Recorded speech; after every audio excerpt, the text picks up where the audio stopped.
જય શ્રી કૃષ્ણ. મંદિરમાં તમારી સાથે ભેટો થયો તો એક પ્રશ્ન પૂછવાની ઈચ્છા.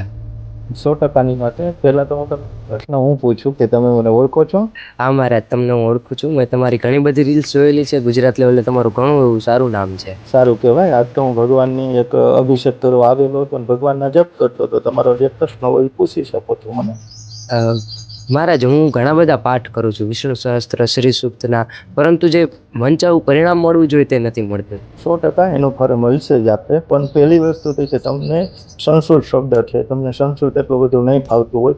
આપણા નિશાનની અંદર, આપણા સ્કૂલની અંદર સંસ્કૃત ફરજિયાત કરી નાખ્યું. ફરી રીતના સંસ્કૃત ફરજિયાત હોવું જોઈએ. આમાં તમે ભૂલ કરો. સંસ્કૃત આપણે ભણેલા એટલું ન હોય. એટલે સંસ્કૃતના ગુરુ બી હોય એની અંદર પ્રોપર રીતે તમે શીખી લ્યો પાઠ, એટલે 100% તમને એનું રિઝલ્ટ મળે. બીજી વસ્તુ એક ધ્યાનમાં એ રાખજો કે તમારે જે પાઠ કરો છો ને એ આસન પાથરીને પાઠ કરવો જોઈએ. કે ડ્રાઇવિંગ કરતાં કરતાં જમતી વખતે કેમ પાઠ કરાય નહીં. પ્રોપર રીતે એક આસન પાથરીને બેસજો અને પાઠ કરજો. 100% તમને ફળ મળશે. મહાદેવ.